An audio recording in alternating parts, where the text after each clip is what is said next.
too. But I find real interesting, just really quick, one gentleman that's below us, that being Obie, wearing a Cleveland Brown shirt. Show that again to Cleveland. That is the ugliest thing I think I've ever seen.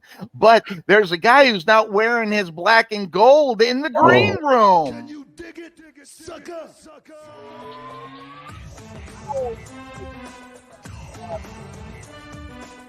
Not even wearing the colors. He doesn't have the terrible towel over his shoulder. He's feeling a little embarrassed this morning, but he still has the best smile on the internet. It's Bryce from Brooklyn. Good morning. I'm surprised that stupid ass towel is not over his head, hiding his face. What? No, well, good morning, Bryce. It's good to see you Bryce, on a fine look at Sunday that. morning. Look at this. That's got to be one of the ugliest things I've ever seen. I might have to put on my Jacksonville Jaguars jersey. I mean, I don't know who's worse in reality, the Browns or the Cowboys or my Jaguars. They're all bad. But Bryce, good morning. As the old saying say, you got a lot of explaining to do. Hey, Bryce, look at this smile right here. You know what makes it even worse? It's not just that I have to come on this show and see Obie's silly grin today. I've got to also watch the Podfather and be reminded of that atrocity that happened a few weeks ago. Yes. So I might as well just lay down and receive a concerto. Oh, man. You lose to two of the worst teams in the NFL, and so is the talk of bringing Justin Field back into the starting lineup? I'm sorry, I had to throw that out. I've been waiting for that one all week. Two bad games in reality for Mr. Russ. Well, okay. The week, but he played okay. It wasn't his best performance, but at the same time, I hate seeing that as a narrative going from one week to the next. In reality, what's your take upon the narrative of what you're seeing from one week to the Cleveland Browns? You can't get up to beat the Cleveland Browns. Whose fault was? I know whose fault, at least according to your Facebook page, who you think the fault is. But explain a little bit about who is at fault and why. First off, they don't deserve me sporting the towel today. Normally, if it's a big game with a big story, I got the towel. They don't deserve. We're on a mini bye. They don't deserve me rocking the towel today. Mm-hmm. Not after that display. And I'm going to tell you who gets the blame. And I'm going to tell you who gets the blame. The coaching staff. Mm-hmm. Coaching staff on this one. Not one. Staff. I'm talking Tomlin, who ultimately runs the defense.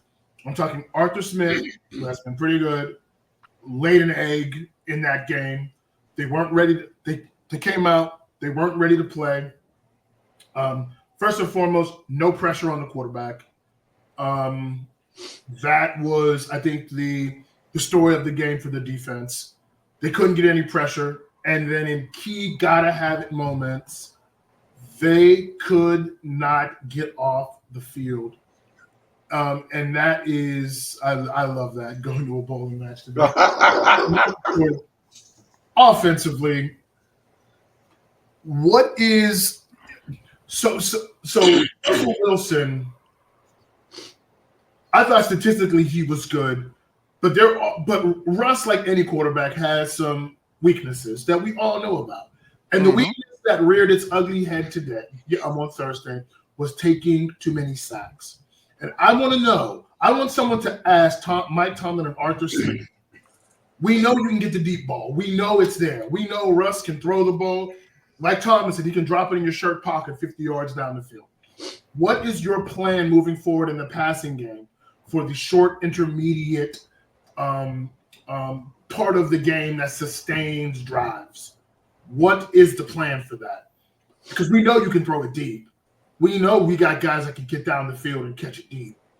What happens when you can't just line up and run the football every play, and you've got to get medium range, efficient throws through good route concepts and seeing the field and throwing with anticipation?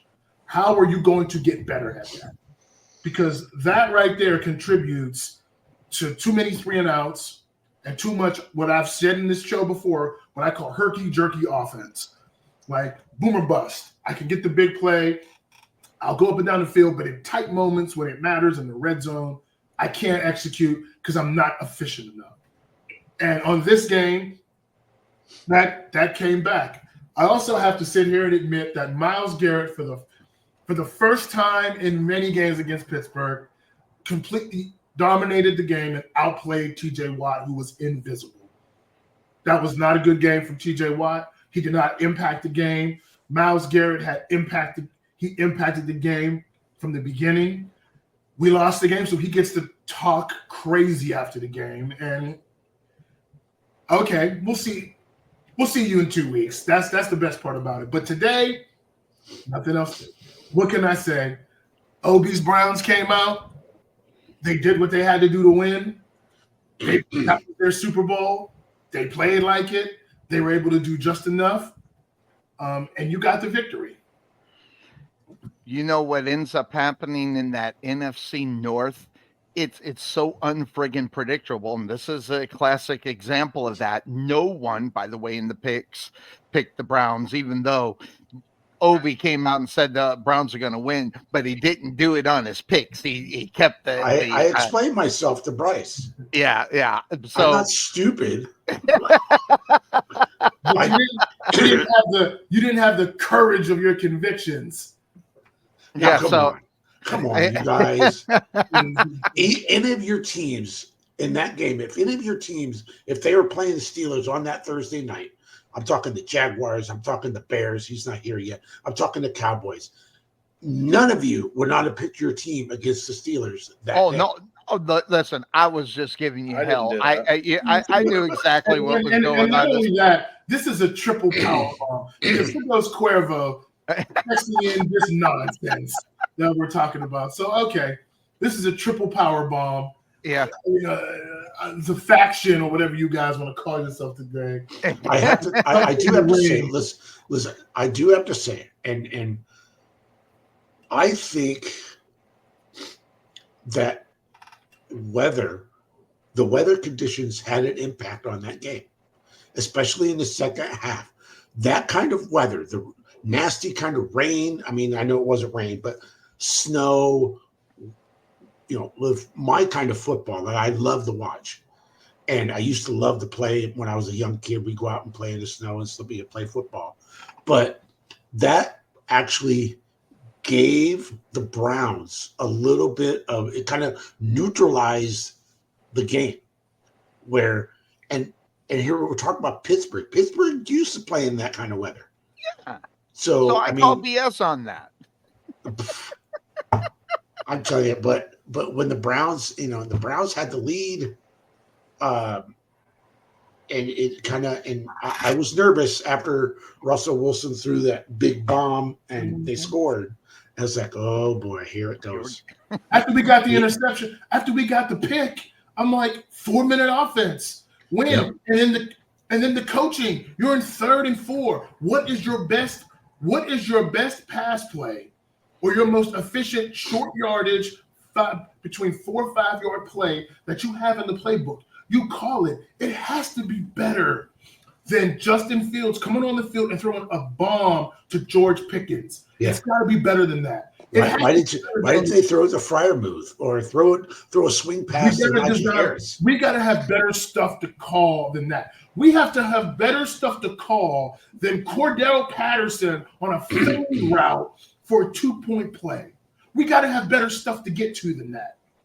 It's not about Justin Fields. I love the idea of using Justin Fields' different capacities in the football, but it still has to be efficient.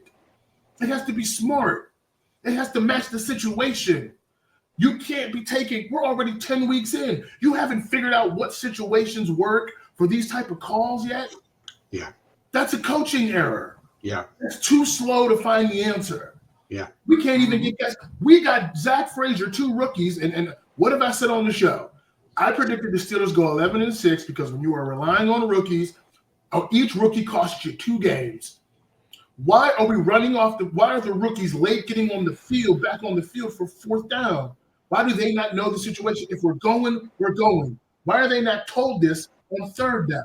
Instead, we're slow to get on, we're motioning, we're running the same play we were going to run when the timeout got called earlier in the game to Justin Fields. The Browns knew it was coming. That's terrible coaching. Yeah. Justin Fields came on 4th and 2, got stopped because we were going to run the same play. I could see it from sitting here. And we're late getting on the field on 2 4th down. Why are we not ready? Yeah. That's coaching. Ridiculous. That's coaching, and that's dropping the ball. That's Arthur Smith dropping the ball. Not prepared, not doing the little things. Preparation. Why are we jumping off sides 3, 4, 5 times? This is easy. They checked out of the game because they thought they were going to win. That's what happened here. Okay, forget about the weather excuse. If anybody has any, there's no excuse for the Pittsburgh Steelers not playing well in those kind of conditions. That's what they do. Okay, that's Steeler football. They fight through that and they beat bad teams like the Cleveland Browns and the Dallas Cowboys and the Jacksonville Jaguars and the Bears. That's what they do. But when they walked in expecting to win this game, in fact, they didn't even have a worry about, what is this guy going to do? What's that guy going to do? They weren't worried about it at all. They thought they'd walk in and win that game. And that was played at Heinz Field too, correct? I mean, No. That was in Cleveland. Oh, Cleveland. Okay. But that being said, those 3 things, when you walk in, thinking that you're going to win, expecting to win, and not show up week in or play in and play out, and not have your head in the game. And Bryce, we can argue that all day long, but that's what happened. Their heads were not in this game because their superior attitude walking on the football field, that they were not just going to beat the Browns, they were going to crush them. That showed up very plain. Look, many teams. Look, here's the reality. Statistically, there have been multiple teams, not just Steelers and Tomlin, that lose to teams that they should beat. Okay, but that doesn't mean that it doesn't happen, or that these games aren't what we call trap games, especially coming off an emotional game against the Baltimore Ravens. Yep. Now you got to get back up on a short week. Tomlin needed to have these guys ready. It should have been about efficiency, and coming off short weeks, it ain't about the players as much as it's about the coaching, the strategy, the philosophy, the timely play calls. Yep. You can't be late in the game wasting timeouts. You can't be. I don't mind Mike Tomlin taking the penalty because the officiating in these games is just horrible on both sides of the ball. But I don't mind Mike Tomlin taking the penalty at the end of the game, so it's not 4th and 2. It's 3rd and 7 because it's a longer field goal. You want to make this guy kick a longer field goal. I don't mind that. What pisses me off is on 3rd and 7, why are you running zone? You haven't been getting home all day. You have got to come after this guy. Yep. You got to last week you put your corners in coverage against the Ravens.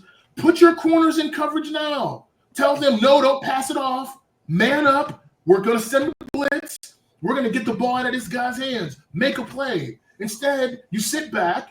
He has a little bit of time. He can run around. He gets off the line clean and gets the first down. Mm-hmm. That's coaching. Yep. That's passive coaching. You have to understand the situation. It is just ridiculous. Golly. Welcome to Sunday with Bryce after a loss. I understand. Well, and here's the problem. The mistakes they were so obvious. They bitch slapped everybody out on the football field. However, I am gonna cut down on Arthur Smith. There were some bad play calls, and you mentioned one of them, but that was just one of many that were going on. If I don't know what it is. I get that you got to keep the guys up on their feet, but when something is not working, don't do it in critical moments of the game. Okay, that would be 3rd down Okay. Yeah. You know what's going to come. You can't run the football. Everybody knows you're going to throw the football. You got to rely on your guys to get open at that point. You got to let the players make the plays, even though they know what's coming their way. They weren't going to rush the football in that mess. So they had to throw the football. They didn't do it enough in reality, in critical parts of the game, being third down and, and vital parts of the game. So, but that should be one up on what's their record? 8-3. All right, 2 of the 3 they lost against really crappy football teams, that being the Cowboys and the Browns. So, like you said, they get a chance to redeem themselves in here in a couple of weeks, in Heinz Field. So that and who knows what that game's going to be worth at that time. Let me also say two more things. Again, coaching matters. You can't sit here. You know that short yardage, red zone offense has been a struggle. You have to have 5 to 8 core plays that we're going to get to, we're going to get to these plays. You cannot run these slow developing run plays on 4th and 1 and 3rd and 1 where you're rushed onto the field. You got to get downhill, run hard, get first downs. We know these running backs can do that. Mm-hmm. You got to tell Najee Harris, no starting stop. 4th and 1, I want you to hit downhill and go. You make downhill. You make one. You keep your feet going. You make one. Same with Jalen Warren. You can't have these slow developing plays that won't go anywhere. Dude, it's just ridiculous. You can't have that. Even Obie's categories with me. That's right. And then at the end, can we please Obie's got physical control. He's all right. I understand it makes for a good narrative, but please miss me with the George Pickens stuff. They're jostling at the end. Greg Newsome is just as much a part of that skirmish as George Pickens was. They were hand fighting. It was physical. George tries to throw. He throws George back. They get into it. We didn't need that big thing, restraint and all that. It was too much. 2 players going at it, division rival. It happens. I have no problem with George Pickens saying the Browns are not a good football team because that's what division rivals say to one another. No, I do have a problem, though, with him talking about the weather conditions like Obie did. I think, yes, weather conditions can become an equalizer. We know that. But I don't want to hear that from George Pickens. I don't want to hear that. I don't want to hear that weather let us say that. Yes. Okay? You don't say that. You want to say the Browns are not a good football team? I'm all for it. If you're Myles Garrett and you want to make it about, no, I'm the guy. Look, this is a division rivalry. I'm all for that. Absolutely. But let's not make more of either narrative more than what it is. Guys are going to trash talk because it's a division rivalry. They don't like each other. They played spicy. They got the win. So they're going to talk. And guys are going to say what they want to say. The beauty of this is that we get to see y'all again in 2 weeks. So we'll run this back. You'll come to Pittsburgh, and then we'll see what's up. Yeah. And the thing is Pickens and Newsome are going at it all night. All night, Obie. All night long. I don't need 10 think pieces about George Pickens and maturity. And I just don't care. I don't need that. That's football. And that's the problem with it. Political correctness is getting involved with a game that this is what football is. This is real football. I hate this. Oh, they're so great and they're trading jerseys. See, you asked me years ago why that bothers me. It's because of games like this is why it bothers me. You gotta act like you like someone, or you gotta do something to make the other guy feel good and everything else. No, if you hate your team that you're playing, show that you hate the friggin' team instead of pussyfooting around about it. They're so great. They got great. No. And back in the days, you called it the way it was. You guys suck. We didn't. We kicked your ass. Now we don't do that nowadays because we got to worry about the feelings of football players and things of that. I'm tired of it. I want this kind of football, what we saw on Thursday night. I want the scuffles. I want the ones where they want to smack each other upside the head. That's football. It's not pussyfooting around football. And that being said, of course, that's the name of the show, the Fine co-host of the Here program comes. is in the green room. See me.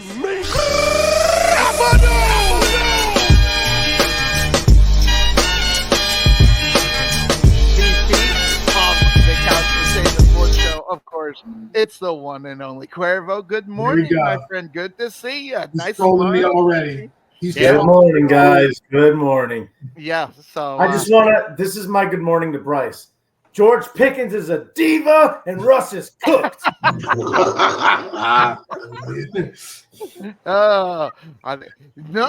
even close to I'm it, really Diva. gonna throw up all this. I'm really gonna throw up all over my keyboard. Golly. So that being said, it is Sunday morning. Is that being said, we went over Thursday. Cuervo, I want to give you the opportunity. Well, hold on. I'm going to give the Podfather an opportunity because he has been utterly quiet, which is scary because that scares the hell out of me when he's quiet. Here it comes, the mastermind. Here it comes. Podfather, you got the floor. Yeah, here we go. On his couch, too. I just have one question because I didn't catch the Steeler game at all. How did Russell Wilson get knocked out of the game? No. He didn't get knocked out of the game. They had packages for Justin Fields to come in, create some splash, get some yards, stuff like that. They had been practicing it. They had been talking about it. And with Taysom Hill making the yards he did last week against the Browns for the Saints, it was like, okay, we're going to get Justin Fields in the game to test some of that. In other words, they were making him feel special. No, I mean, he's dynamic. They should get him on the field, but you just have to be smart and judicious when to do it. It has to make sense, and it still has to be in the flow of the game. Definitely. Go ahead, Podfather. So I just wanted to answer that. Yeah. No. Podfather, anything else? You I seem mean, like lost. It is weird that the two games that me and Obie have on Bryce are games where the national audience got an opportunity to see the Pittsburgh Steelers, and from those games doesn't look good. It really. I mean, the optics don't look good on that. But then again, hey, like I said, I hope the Steelers win. The Cowboys guy is the only one they got left for the rest of the year because it'll give us a better draft choice, and plus I'll have that over Bryce, so it's all good. All right, so Cuervo, Thursday Night Football. What's your take up on what you've seen against the Cleveland Browns and the Steelers? Here we go. Yeah, so I mean, I can't really say a whole lot because just to remind everybody, I got school Thursday night, so I don't really get to watch Thursday Night Football, at least for the rest of the season. But I do try to catch some of the highlights and Lowlights? Yeah, highlights, lowlights, whatever you want. Yeah. Well, listen, I mean, Browns Steelers is always, one of those matchups. Not just because it's the Obie versus Bryce Bowl, but just look, Steelers. That whole division plays each other so hard, man. And I know you can say that about any division game, but the AFC North, it just means more. Yeah, that's just the way it is. So, it did look like I did watch the first quarter because my class doesn't start until about an hour after the game starts. So I did catch the first quarter, and it looked like Pittsburgh had that running game going at the beginning. Warren broke off a few good runs, and I was like, well, this is the game that I expect to see. What I didn't expect was a white sheet of a football field go during the game because I would check in every now and then. I'm like, whoa, okay, all right, yeah, it's officially football season because all that snow I'm seeing. But I don't know if it was just a matter of the Steelers defense just not being on point like we normally see them play, or was it more just Jameis Winston giving one of the greatest pregame speeches that you've ever heard, and I don't know, like who the hell knows? But I mean, it looked like Jameis, played an all right game, and good enough to win, of course. But I just didn't see that coming, to be honest. I really thought the Steelers had it. So I didn't watch a lot of the game after the first quarter. I can't really speak too much on it, but Look, I don't think anybody really saw this coming. I threw that stat out there about Mike Tomlin. I just didn't think that was going to hold true on that in that game. So it's just one of those weird things, Bryce. It's like Tomlin Thursday night games doesn't, it doesn't bode well. It's just weird. Look, the Ravens game, I felt the Ravens with 10 days off played really good defensively. And I mean, they got into look, everything I said, everything we're talking about. They got in the top down coverage. They said, you're not going to beat us over the top. We're going to make you drive it, and we're going to make you throw intermediate throws. And Pittsburgh was inconsistent because Russ doesn't necessarily like to go over the middle consistently. They have to find ways and find what in their passing game is their version of the middle of the field attack. They've got to find it. You have to find it because if you don't find it, you're going to continue to have a glass ceiling on the offense. A tremendous effort by the defense. But this game, the offense started getting it going. They got the ball. They got it downfield. The run game was it was good and bad in spots, but they moved the ball, But you can't. You got to finish with more than field goals, and you got to get off the field. You got to get off the field on defense. You can't give up. They can't be 100% on fourth down.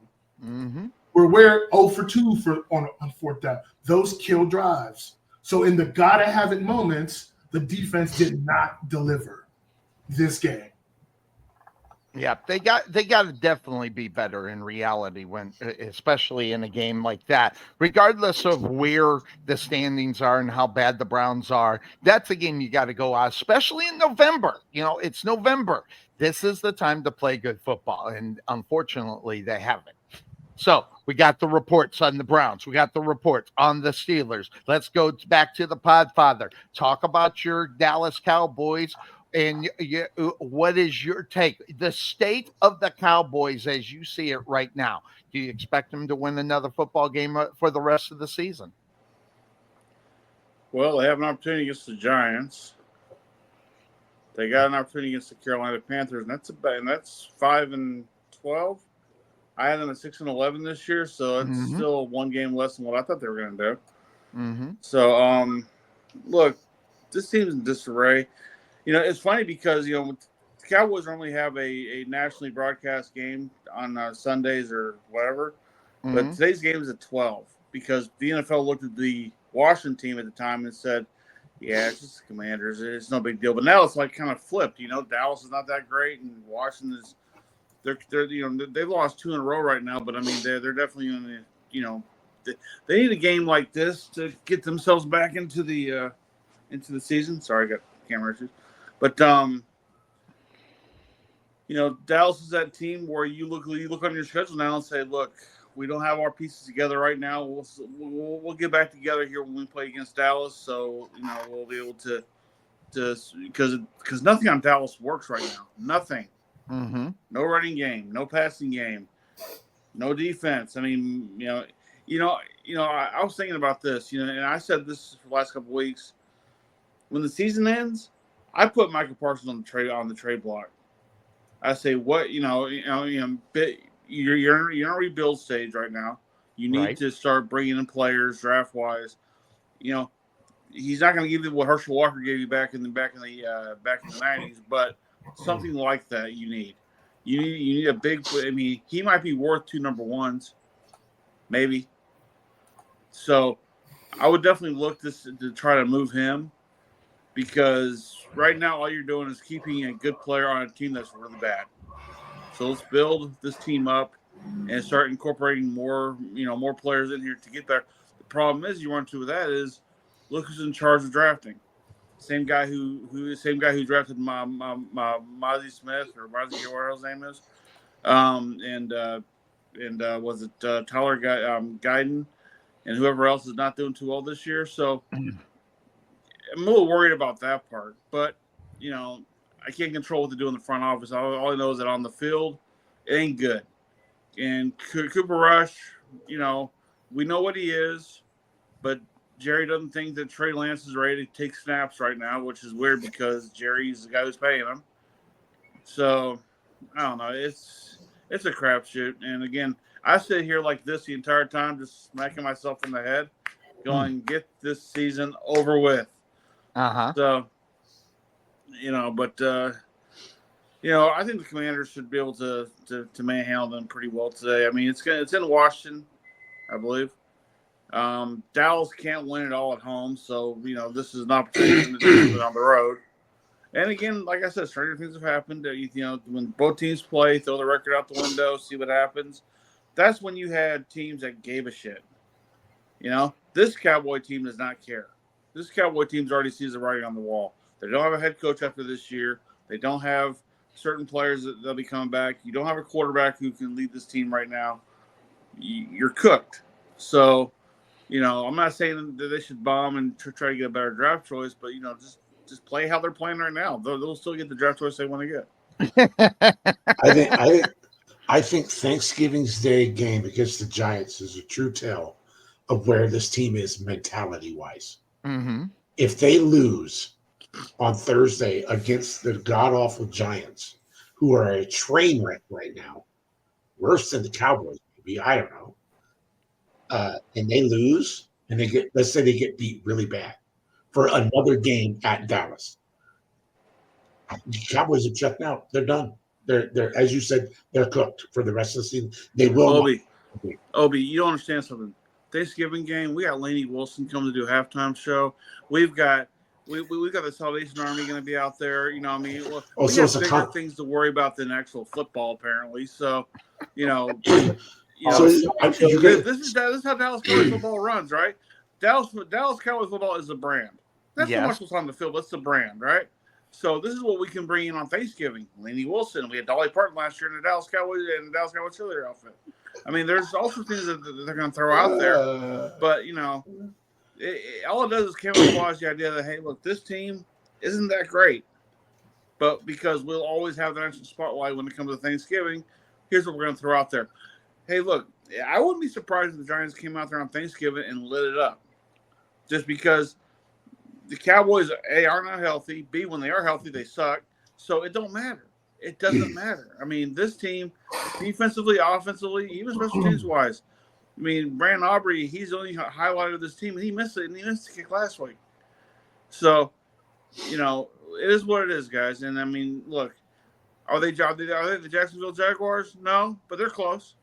They're very close. So, Wow, that was a pot shot towards Sonny. I think that was a pot shot. That's exactly what it was. It was a pot shot. I'd rather be where Jacksonville is now and say, hey, look, I pretty much have the number one pick already kind of sewn up here right now. So why not, right? But yep. So that being said, I'm going to go to Cuervo. The state of your Chicago Bears, where it is now. First of all, how are you feeling about your football team going into this week? And what do you think about the rest of the season for your Chicago Bears?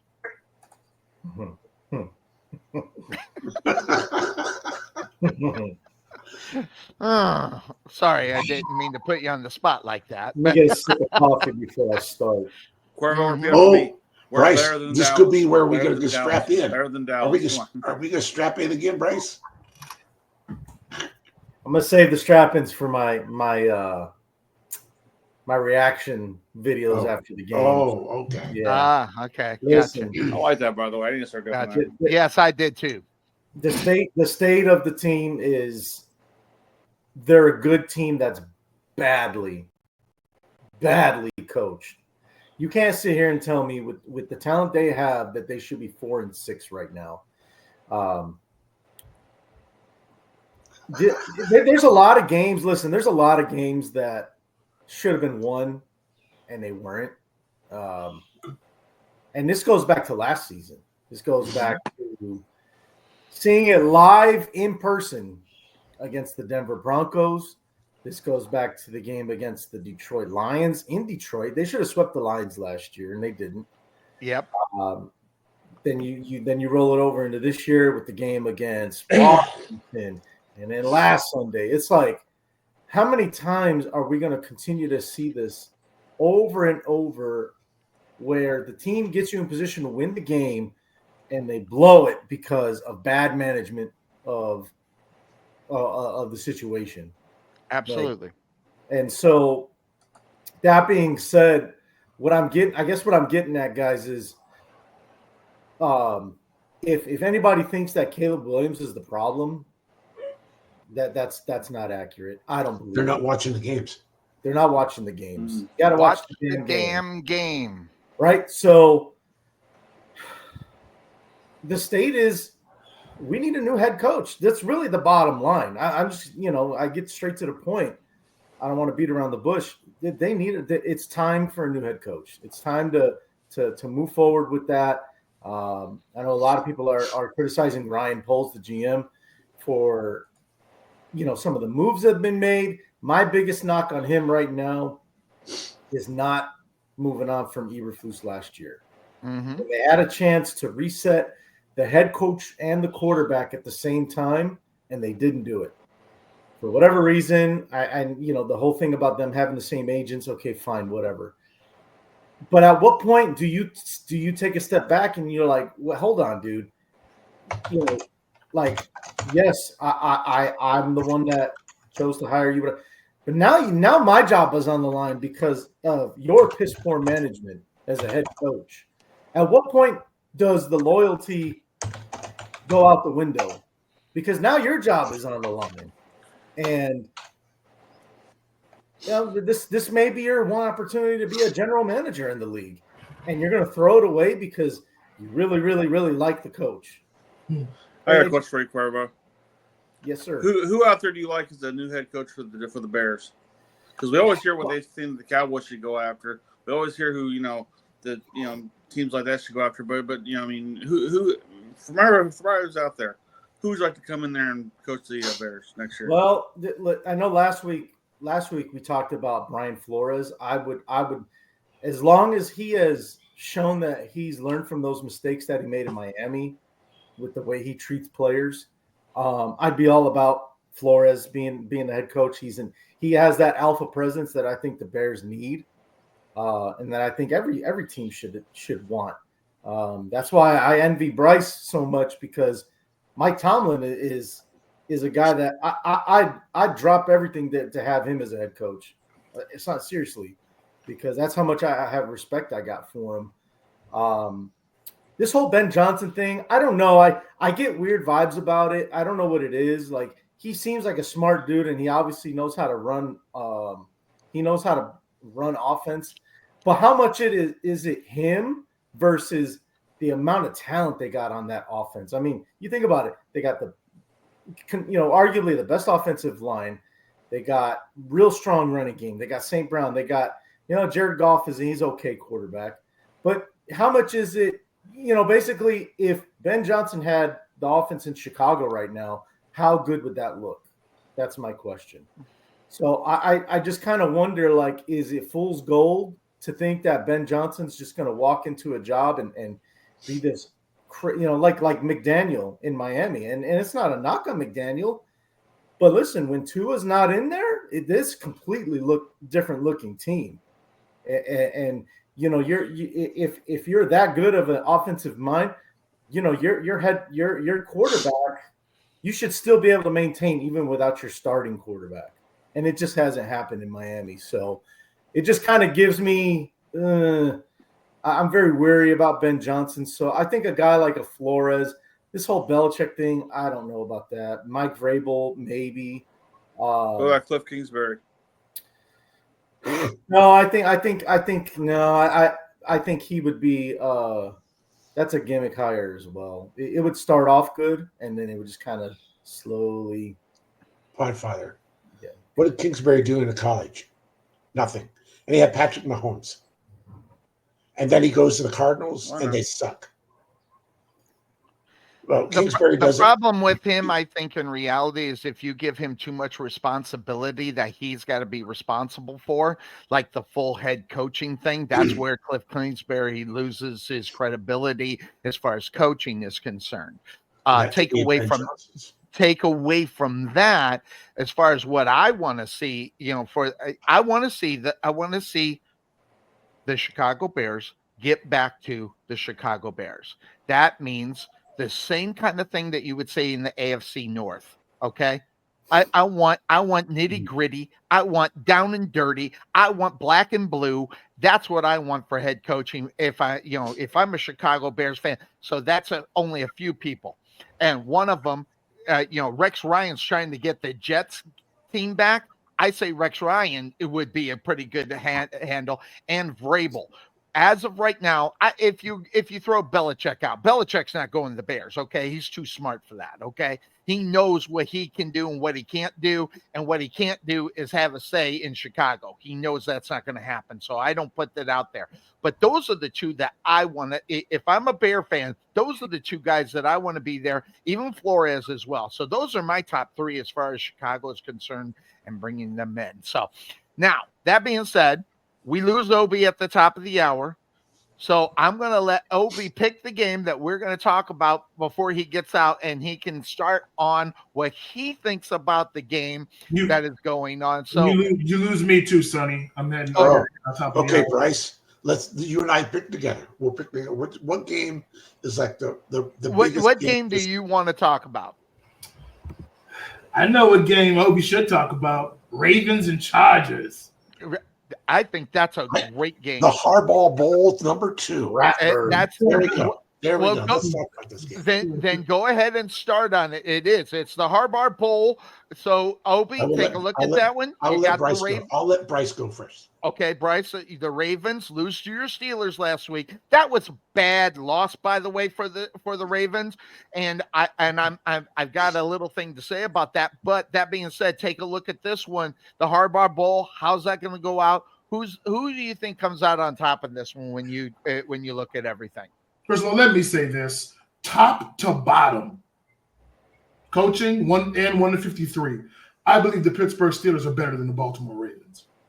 I think the Baltimore Ravens are better at quarterback, and they have Derrick Henry, and they're more dynamic and explosive on offense. I think Pittsburgh has the better special teams this year. We saw Superman is bleeding in Baltimore. Justin Tucker starting to at least this year, there's some regression. Boswell, best kicker in football to me. Waitman, even though he had a shake of a punt on Thursday, has been tremendous. He matched stout punt for punt in Baltimore, and I think our defense is better than Baltimore's. So I think Pittsburgh overall is the better team, and that's why I picked them to win that game. Okay, so now this week, the problem with the Chargers is, well, it's good and it's bad. One, Harbaugh is bringing normalcy and stability to that team. You're even starting to see more fans in the stands that are LA fans that are coming out, because Harbaugh is building an actual football team that plays the right way. They're very boring this year, but they got a quarterback. They got a quarterback that when he gets hot, he can throw at anybody. Anybody. That includes Dak, Lamar, Burrow, Mahomes. This guy can throw the football. I like Justin Herbert. They're not as talented on paper, but they play connected. Harbaugh has a personality with that team, and I think he has them buying in. It's boring football, but in a way, it's the type of football that I think LA is going to get behind, because it has a tough guy personality, and I like that. But the Baltimore Ravens are coming off a loss. The defense was better. They're not going against an offense that, outside of the quarterback, is extremely dynamic. They're consistent. They do run the football. They've got some weapons, but I think Baltimore can hone in. You still got a Chargers defense that doesn't allow a lot of points, but doesn't really have Bosa's one of them, doesn't really have a bunch of dudes. I think Baltimore will continue to make adjustments. I see Lamar having a big game today. I'm going with the Ravens, unfortunately. It makes me sick to have to even say it. They come back and they win this week, but I wouldn't be surprised if the Chargers got an upset. So, Obie, you heard the analysis. What's your take up on what you think you're going to see in this one? I agree a lot with what Bryce said. This is going to be I feel like this could be a game like an AFC North game. Grind it out, ball control, black and blue. That's Jim Harbaugh football. But Jim Harbaugh, I think over the last several weeks, has gained more confidence which I don't understand why, may gain more confidence on what Justin Herbert can do, and more confidence on, okay, if I have to have Justin Herbert make a play, he's going to make a play because he's smart. He's smart with the football, and he can throw it to the right guy, and he can make any throw in the NFL. He could do that. And I think their running game is just good enough to get the first downs, to move the chains, and keep that dynamic Baltimore offense off the field. It's going to be a close game. It's going to be, like I said, it's not going to be the high scoring. It'll be that 28, 21, 28, 24. And I'm picking the Chargers for an upset today or Monday night. Monday Night Football upset. So that being said, guys, I'm just because I want to get both Obie and Bryce's opinion about it. What I am seeing is I'm seeing the Ravens going back to not last year, which, because by the way, they kicked ass and took names last year. What I'm seeing in the last few weeks from the Baltimore Ravens is the fall back to year 2022, 2021. They're taking that slight dip about the mid-season, and they're not playing as well as they did in the first half of the season. And I'm seeing it. It's almost writing its story right in front of us to where they're going to go back 2 years. He got his money, so he gave him his money's worth. Now, what's the difference? I don't know, but I'm seeing the same thing I'm seeing 2 years ago. So I'll throw that one to Bryce. Are you seeing the same thing that I'm seeing in the Ravens to where they are today compared to 2 and 3 years ago, where they take that slide in the second half of the season? I know you want to say no because they played so well last year, and they did. They had a great full season. All I'm not really okay. Games. Oh, okay. Obie may call me a coward for this, but I'm not ready to say it yet. But I tell you one thing: Ravens better win this game, because if they do lose to the Chargers, and you're talking 5 losses, depending on how they lose, this could become a problem. Yep. Now the talent offensively is there. I mean, in this league, you got to score points, you got to finish with touchdowns, and they can do that. The coaching last week was curious, like the Steelers coaching this week is curious. So, I'm not ready to say the Ravens are going to slide yet, because the talent is there on offense. But they need to win this game. This will be very interesting. This is the game of the week to me. This is definitely the game of the week. But the thing is you say you were right. They can score points. But to win championships, you got to have a defense. I'm not saying the defense has to be dominant, but they got to be able to make plays at the right time to stop a team. Yeah. Right? Has the Baltimore Ravens shown that yet? They're inconsistent on that.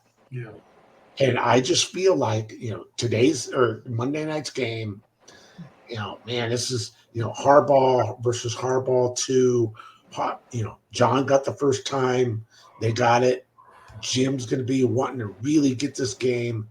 And as for the Ravens being what they were 2 or 3 years ago, I don't know. I mean, their defense is too inconsistent this year to really put a gauge on that. Before I go, I want to put a stat out there for y'all. Are you ready for this? So right now, the second-ranked quarterback in the NFL, stat-wise. Oh, Lord. Go ahead. Justin Herbert. Go ahead. 7 touchdowns, 4 interceptions, but yet his team is 4-7. Who is it? Oh, I know the answer to that. Caleb Williams. Joe Burrow. Music to my ears. I'm moving on past. After today, I'm on to the Bengals. I can't wait for this matchup. We're on to Cincinnati. Yeah. This is going to be a matchup. I can't wait. Yep. Okay, gentlemen. All right, gentlemen. We appreciate y'all joining in. Glad you got you in the first hour. Podfather Yes, and it will. Cuervo and I will handle this for the rest of the way out and get it all set. Oh, geez, I need to move that. So I'm sorry about that, Cuervo. I thought that's Bear where. face. I got the bear face. Yeah, perfect. Yeah,